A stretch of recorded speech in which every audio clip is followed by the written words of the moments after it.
कि कुछ बेसिक चीजें तो हम भी भूल गए हैं। भले ही हम बाबा साहब का नाम लेते रहें, बुद्धिज्म की बात करते रहें, लेकिन उन बेसिक चीजों से तो हमारी भी जड़ें जो है कट गई हैं। और इसी का परिणाम है कि समाज में ये जो भेदभाव है, जो ऊंच नीच है, 50-60 सालों में ये कम होनी चाहिए थी।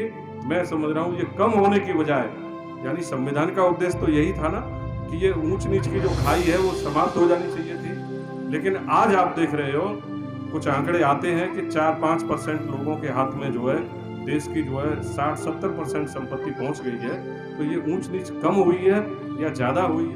आप ओबीसी में, और मेरा तो विचार है आप जनरल में भी जाइए इस विचारधारा को लेकर। आप अपने तक सीमित मत रखिए। मैं जानता हूं कि आप में से बहुत लोग विद्वान हैं, लेकिन उन विद्वानों का जो वर्ग बन गया है वो सेम जो है बुर्जुआ वर्ग बन के रह गया है कि आप ऊपर हैं, अच्छी बात है, लेकिन इसका आधार है ना वो छोटा कर रहे हैं आप।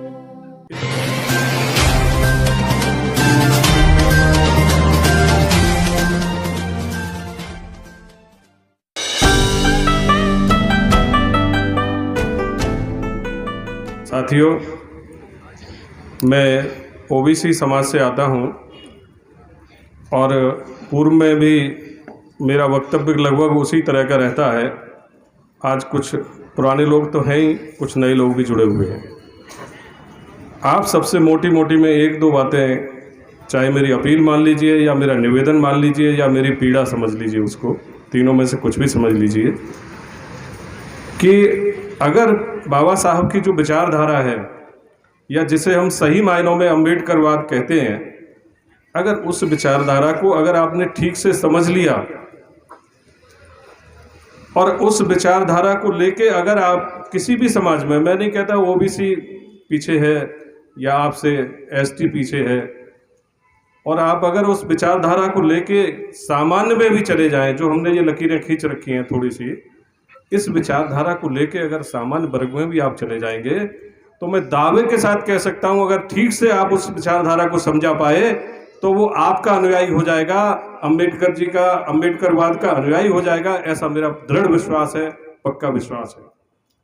दिक्कत क्या है कि हम सतही तौर पर, कल यहाँ पर मैं बहुत सारे अवसर मिलते हैं इस तरह के कार्यक्रम में जाने का, और 99% में वही बातें सुन के आता हूँ जो पहले या दूसरे मैंने कार्यक्रम में सुनी थी। उसमें से 1% भी बातें ऐसी नहीं होती हैं जो आपने मैंने ना सुनी हो या न जानते हो उन चीज़ों को। लेकिन कल जो आचार्य किशोर जी यहाँ पे आए, हमारे समाज को ऐसे विचारकों की ज़रूरत है जिन्हें हम बड़ी बोरियत के साथ सुनते हैं, लेकिन अगर सुनने की कोई चीज़ है या सुनने लायक कुछ है तो ऐसे विचारकों की बातें सुनने की चीज़ है। कल पहली बार जो है हृदय में ये ज्ञान हुआ कि सही मायनों में कभी कभी क्या होता है कि किताब में जो लिखा होता है, जैसा कि उन्होंने भी बताया कि जो बाबा साहब ने लिखा वो किताबों में कुछ और लिख दिया, हमारी भी समझ में नहीं आ रहा है। तो हमें अगर इस तरह का कोई व्यक्तित्व मिलता है जो अंदर से ये समझाए कि वास्तव में है क्या। कल मैंने पहली बार जाना कि बुद्धिज्म का जो आधार है और बाबा साहब का जो साहित्य है पूरा, वो केवल मानवता के कल्याण और कल्याणकारी राज्य की सोच पे आधारित है। ये बहुत बड़ी बात है। हमको ये लगता था पहले कि एक फला जो लोग पिछड़े थे या दबे कुचले थे, बाबा साहब ने उनको उठाने का काम किया।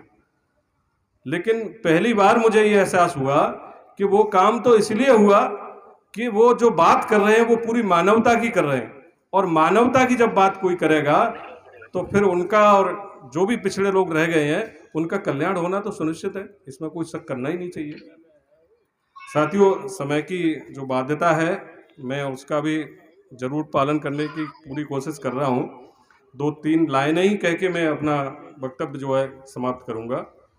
एक तो ये मेरा निवेदन या जो भी है, मान लीजिए इसको, आप ओबीसी में, और मेरा तो विचार है आप जनरल में भी जाइए इस विचारधारा को लेकर। आप अपने तक सीमित मत रखिए। मैं जानता हूं कि आप में से बहुत लोग विद्वान हैं, लेकिन उन विद्वानों का जो वर्ग बन गया है वो सेम जो है बुर्जुआ वर्ग बन के रह गया है कि आप ऊपर हैं, अच्छी बात है, लेकिन इसका आधार है ना वो छोटा कर रहे हैं आप। इसका आधार बढ़ाने के लिए आपको जमीन पे आना पड़ेगा, नीचे लोगों से बात करनी पड़ेगी, और उन्हें बड़ी बड़ी बातें करने से उनकी समझ में कुछ नहीं आएगा। आप लंबी चौड़ी बातें करेंगे उनसे उनकी समझ में नहीं आएगा, क्योंकि अगर हमने सामने वाले का ये नहीं देखा कि उसकी मेंटल एबिलिटी क्या है, वो कितनी बात हमारी समझेगा, अगर उसी लेवल पे आपने बात नहीं की तो वो 2-2.5 घंटे का आपकी बातें सुन के उसके बाद खत्म, वो अपना घर चला जाएगा, आप अपने घर चले जाओगे। इस अपने ज्ञान को सरलीकरण करिए इसका, और निचले स्तर पे जो लोग हमसे या इस विचारधारा से जो अछूते रह गए हैं उनको जोड़ने की मेरी आपसे प्रार्थना है, आपसे निवेदन है। इस पे आप जरूर जो है घर जाके विचार करिएगा। साथ ही साथ मोटी मोटी जो एक बात गंभीर है इस समय बात करने की है, जिस पे चिंतन करना चाहिए हमको, कि लोकतंत्र को आज की तारीख में ये बात मैं जरूरी करना समझता हूँ आपके साथ, कि लोकतंत्र नाम का रह गया है, पूंजीवाद इस लोकतंत्र को करीब करीब खा चुका है। आप जब देखते हैं, एक वो समय था, मैं आगरा के लोगों को याद दिला दूंगा, कि उल्फत सिंह चौहान जैसे लोग, और एक हमारे यहाँ से वाल्मीकि समाज से एमपी हुआ करते थे, जो केवल कुछ गायन कर लिया करते थे और वो चुन के जाते थे। आज आप कल्पना कर सकते हो कि आदमी 2-3-4 करोड़ रुपए चुनाव में खर्च न करे, ऐसे आदमी को आप वोट देना चाहोगे? या जनता इस समय वोट देना चाह रही है? तो कहाँ बचा लोकतंत्र? आप मन के आदमी को आप इस समय अगर वोट नहीं कर पा रहे हैं तो आप ये मान लीजिए कि लोकतंत्र आपके हिसाब से बचा होगा, लेकिन मेरे हिसाब से लोकतंत्र जो है बचा नहीं, क्योंकि शुरुआत में ही जो लिख दिया गया था, बाबा साहब ने बता दिया था कि ये गलत हाथों में चला जाएगा तो इसकी कोई वैल्यू नहीं रहेगी, वही परिस्थितियां हो गई हैं। हम और आपका मानसिक स्तर उस लेवल पे ला दिया गया है कि कुछ बेसिक चीजें तो हम भी भूल गए हैं। भले ही हम बाबा साहब का नाम लेते रहें, बुद्धिज्म की बात करते रहें, लेकिन उन बेसिक चीजों से तो हमारी भी जड़ें जो है कट गई हैं। और इसी का परिणाम है कि समाज में ये जो भेदभाव है, जो ऊंच नीच है, 50-60 सालों में ये कम होनी चाहिए थी। मैं समझ रहा हूँ ये कम होने की बजाय, यानी संविधान का उद्देश्य तो यही था ना कि ये ऊंच नीच की जो खाई है वो समाप्त हो जानी चाहिए थी। लेकिन आज आप देख रहे हो, कुछ आंकड़े आते हैं कि 4-5% लोगों के हाथ में जो है देश की जो है 60-70% संपत्ति पहुंच गई है। तो ये ऊंच नीच कम हुई है या ज़्यादा हुई है, ये आपको सोचना पड़ेगा। ये बात ठीक है कि हम व्यक्तिगत रूप से कितना विकास कर लेते हैं, कितना आगे चले जाते हैं। कल आचार्य जी भी बता रहे थे, ये विकास जो है वो किसी काम का नहीं रहेगा अगर आप भाईचारा और समाज के हर वर्ग को साथ लेके नहीं चलोगे। क्यों? क्योंकि हम में से बहुत कम लोग इस तरह के हैं जो इस वर्ग से उठ के मध्यम या उच्च वर्ग में पहुंच गए हैं, और उन्हें करना कुछ नहीं होगा। एक लाइन में, एक रात में, जिस तरह से नोटबंदी का सेशन आया था, उसी तरह से उन्हें एक रात में घोषणा करनी होगी। एक शाम 8 बजे एक अनाउंस करना होगा कि फला तारीख के बाद ये जो खतौनी में मकान की जो घरौनी अब जो बन रही है इसमें या नगर निगम में ये जो नाम चढ़ गए हैं वो वापस नाम जो है जमींदारों के हो जाएंगे। कल से ये जो है टेंडर नहीं रहेंगे। बस इतनी सी घोषणा करनी है, आप छटपटा के रह जाना, उसके बाद कुछ नहीं बचेगा।